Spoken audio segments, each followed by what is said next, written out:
कोई शास्त्रीय प्रमाण नहीं है, कोई शास्त्रीय बात नहीं है। अपने भाव से ये हमारे यहाँ हरतालिका तीज का व्रत होता है, करवा चौथ का व्रत ऐसे ही कर लिया गया है, सब बात है। जो भी है कुछ गलत तो नहीं है ना, कुछ गलत थोड़ी कर रहे हैं। अगर शास्त्रीय बात नहीं भी है तो कोई अपराध तो नहीं है ना, केवल अन्न का त्याग ही तो कर रहे हैं पूरे दिन। माताएं बहनें अपने दीर्घ आयु के लिए पति की करती हैं व्रत, अच्छा बात है। वैसे दीर्घायु बाद का विषय होता है, दीर्घायु बाद का विषय है, प्रेम प्रथम विषय है। प्रेम वर्धन के लिए कर रहे हैं, अच्छा। तो आप सबको पावन उत्सव की बधाई। कार्तिक मास चल रहा है, ठाकुर जी की प्राप्ति, इसी को दामोदर मास भी कहते हैं।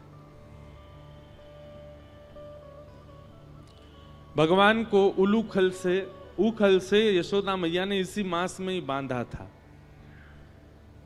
इसीलिए इसको दामोदर मास कहते हैं। दामोदर मतलब दाम कहते हैं रस्सी को, और उदर यानी पेट, जो रस्सी को अपने पेट में अंतर ध्यान करते जा रहे थे, ऐसे भगवान का नाम पड़ गया दामोदर।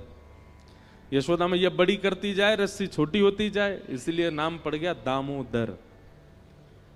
तो ऐसे ठाकुर जी इस मास में बंधन युक्त होने को तैयार हो जाते हैं। बहुत ध्यान से सुनिएगा,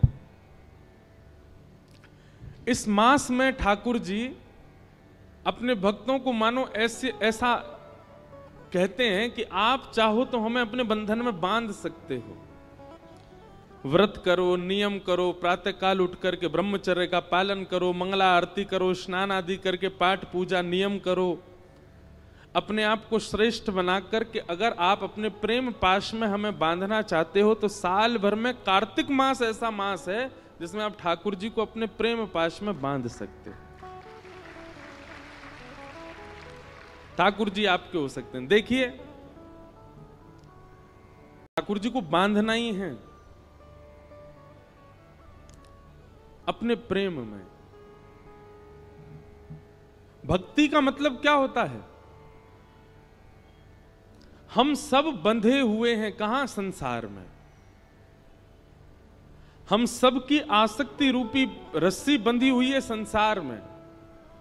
वो संसार से हटा करके श्री ठाकुर जी के चरणों में बांध देना, इसी को भक्ति कहते हैं।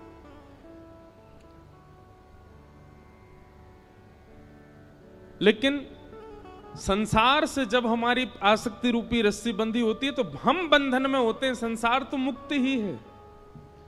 पर जब वह आसक्ति रूपी रस्सी ठाकुर जी से बांध दी जाती है तो ठाकुर जी भी बंध जाते हैं और हम भी बंध जाते हैं, दोनों बंध जाते हैं। फिर जहां जहां हम जाते हैं, अनुब्रजाम में हम नित्यम पूये ये तन्य रेणु भी, भगवान कहते हैं फिर जहां जहां मेरा भक्त जाता मैं उसके पीछे पीछे जाता हूं।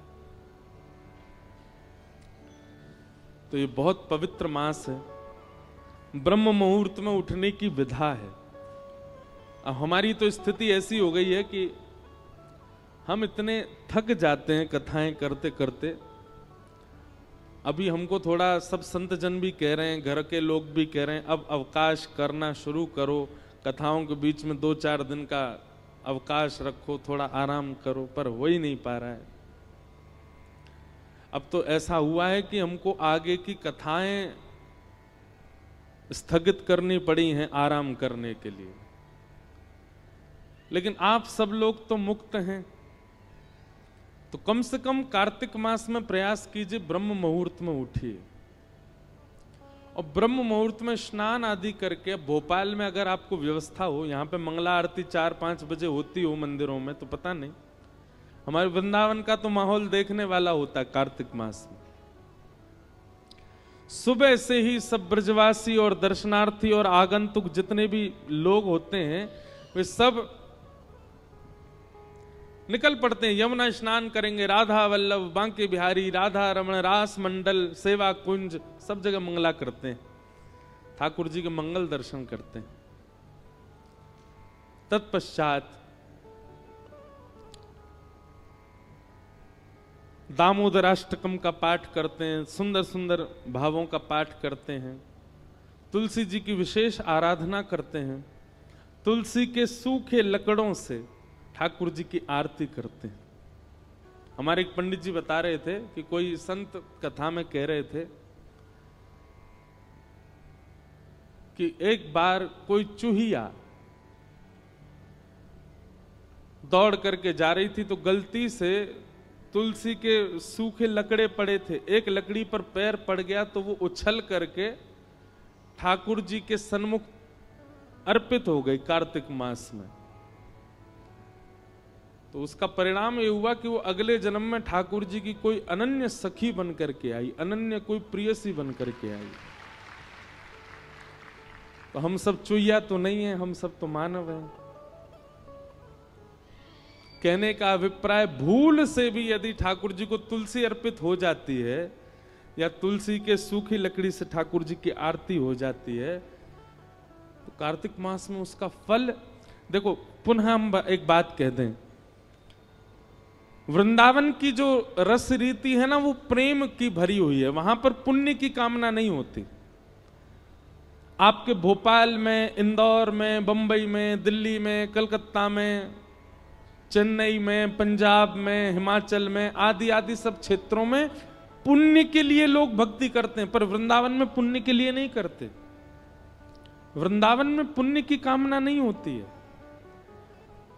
वृंदावन में तो श्री कृष्ण चाहिए बस, और वो कृष्ण प्रसन्न रहे बस, ये कामना होती है। वहां पुण्य की कामना से कोई भजन नहीं करता।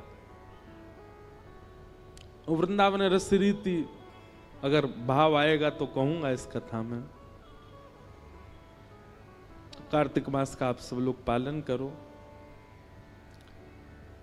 श्रीमद् भागवत जी का महात्मा हमने कल सुना, अब प्रथम स्कंद से कथा का प्रारंभ करते हैं। जन्माद्यस्य यतोऽन्वयादितरतश्च